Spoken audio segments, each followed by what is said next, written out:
Buenas tardes, mi nombre es Jorge Ugalde y el tema que les voy a hablar hoy es de cancelación de ruido activa. Esto forma parte del proyecto final del curso de procesamiento de sonido de la maestría en electrónica del Tecnológico de Costa Rica. Como agenda, primero vamos a hablar sobre los conceptos de atenuación del ruido y la diferencia de este con cancelación activa del ruido. Nos enfocamos luego en los principios de operación de esta última, abarcando los principales campos de aplicación. Seguidamente se mencionan los tipos de sistemas más comunes, así como los algoritmos basados en procesamiento adaptativo. Se adjuntan también las referencias bibliográficas que se están usando en el desarrollo de esta presentación. Ya en general podemos decir que el objetivo de la atenuación del ruido es impedir el paso de ondas sonoras de un entorno a otro. La atenuación pasiva se logra por medio de materiales que presentan propiedades aislantes del sonido. Usualmente, la atenuación del sonido pasiva se aplica a áreas donde otros métodos no están logrando su objetivo.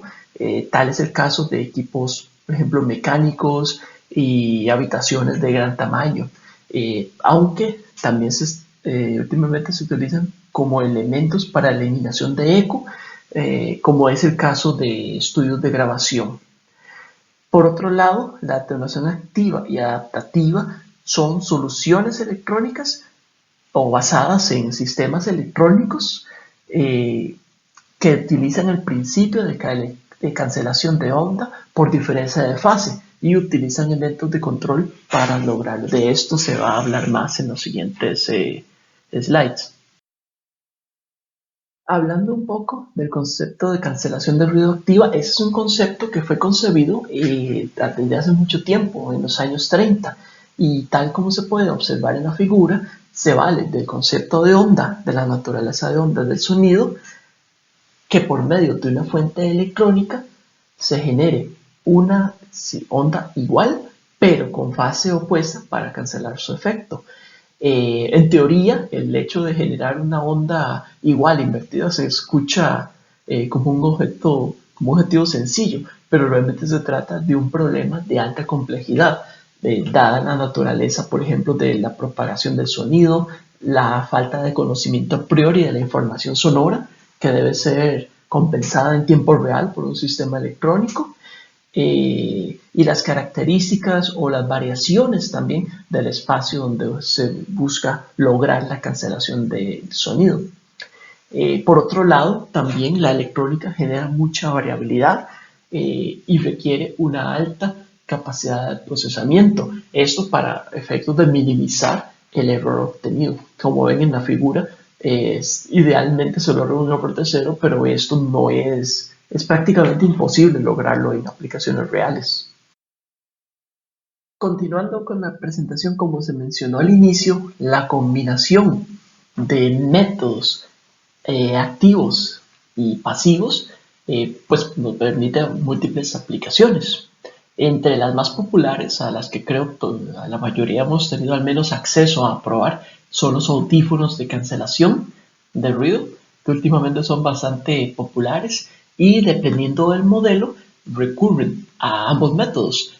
Pasivos en el sentido de que, como los que se ven en la figura, cubren completamente la oreja, entonces ahí definen dos entornos de trabajo, o también los de pastilla, en cierta forma, pues bloquean la entrada de otros de ruido, bloquean bastante con los elementos pasivos el ruido y permiten entonces delimitar incluso hasta más cerca cómo actúan en la compensación de sonido. Esos últimos, como para dar una analogía, vendrían a tener un efecto como los tapones de oídos que vimos en los primeros slides.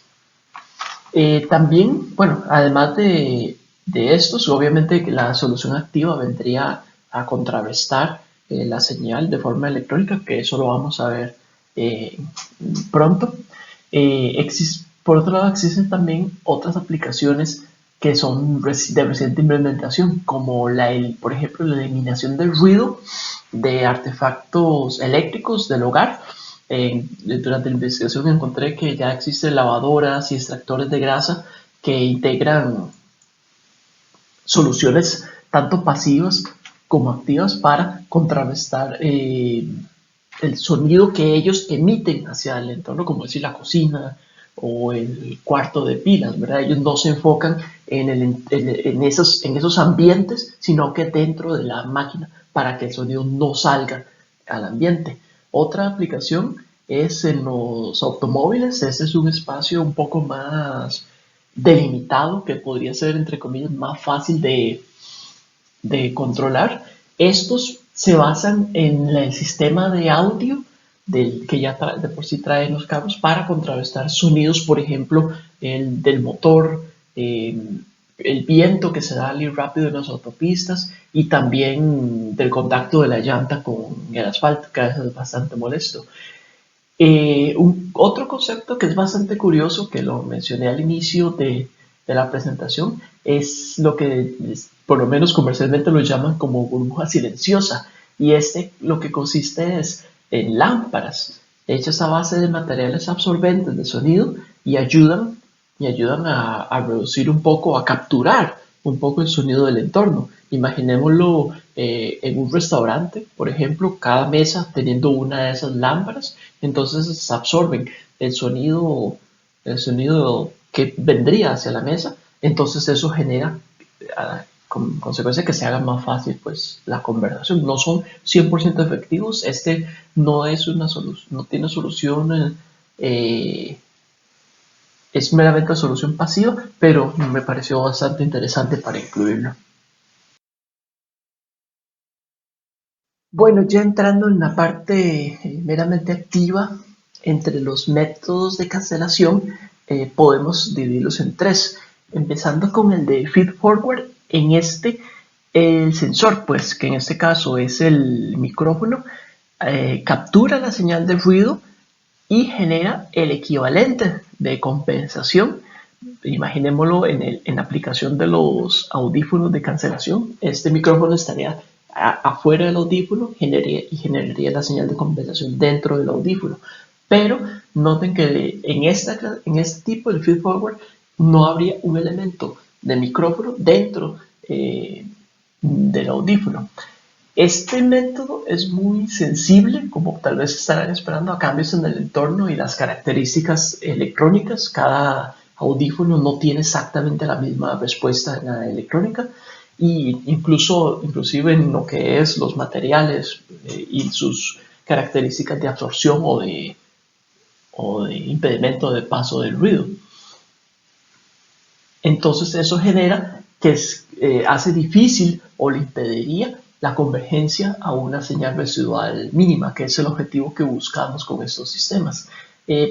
Volviendo al ejemplo de los audífonos de cancelación, otras cosas también a considerar sería, no sé, la anatomía de la cabeza, el largo del cabello y qué tanto la persona se coloque los audífonos sobre el cabello, el viento en el exterior también. Serían cosas que alterarían bastante el desempeño e incluso la colocación de los audífonos también. Entonces, viendo esas desventajas, surge otro método que es el feedback. Lo que hace es que monitorea la señal de salida, o sea, la señal de salida del canal auditivo, o sea, dentro del audífono en el ejemplo, y generaría la compensación directamente. En ese caso, el micrófono estaría en capacidad de detectar la señal residual y entonces puede actuar mejor en caso de perturbaciones y es menos sensible a las cosas que mencionamos antes. La tercera clasificación sería la híbrida, básicamente contempla la de feed forward y la de feedback en una solución. Obviamente el desempeño, como es de esperar, sería mucho mejor, pero esto, al tener más componentes y requerir más capacidad de procesamiento, incrementaría el costo. Eventualmente tendremos que integrar chips más caros, y más procesamiento también incluye mayor consumo de energía. Entonces, lo que buscan los fabricantes es, a pesar de que el híbrido puede ser es de los más usados a nivel industrial, es uno de los retos adicionales que los fabricantes deben integrar.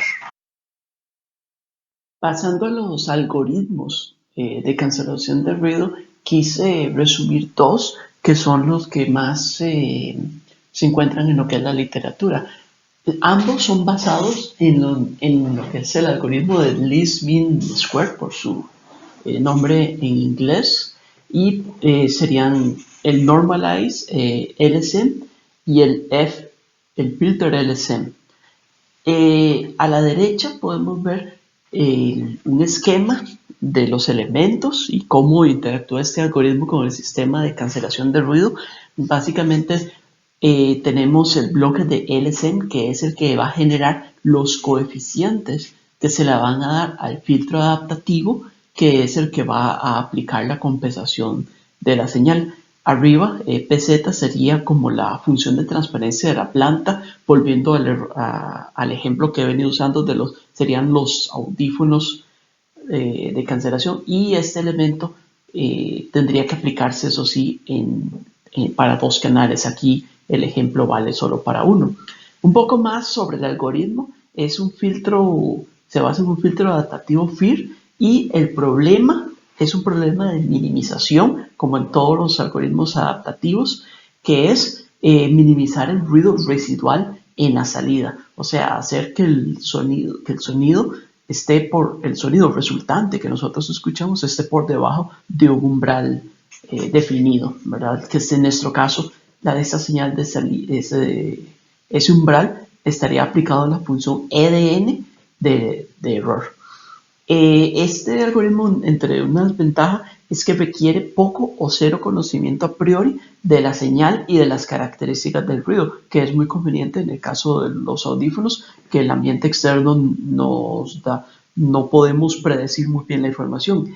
Otros casos, como por ejemplo cuando uno viaja en un avión, si el sonido constante de los motores sí podrían ser más predecibles, pero no es el caso en general.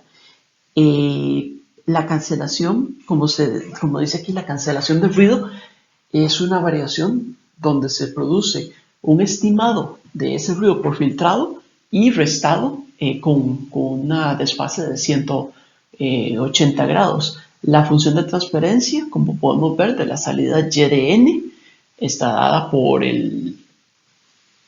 la entrada de XDN y los coeficientes o el resultante, la matriz resultante de ese filtro adaptativo, y la fórmula del estado siguiente del filtro está dada por la expresión de abajo de Wn más 1, que es el estado futuro, basado en el estado presente, y una constante de convergencia, el error, la señal de entrada y la energía promedio de la señal. Nos estamos refiriendo a Wn más 1. El algoritmo anterior sucede que no es óptimo para lo que es la aplicación de cancelación de ruido. El principal problema es que el hecho de que asuma que la señal que él percibe es idéntica a la del error. Ya como hemos hablado antes, eso no es posible por características de micrófono, por características de los materiales, etc. Y en general la naturaleza del sistema. No se considera, por ejemplo, la variación de la señal por los componentes electrónicos, que pueden variar incluso en un mismo dispositivo, entre dispositivos de un mismo fabricante, y la misma respuesta del micrófono. En ese caso, entonces, la solución que se aplica a los problemas mencionados anteriormente es el agregar la función stecho de z, la cual pueden ver en azul en el esquema de la derecha. Esa función lo que permite es la caracterización o la compensación de todos esos factores que permiten minimizar lo que es el error final.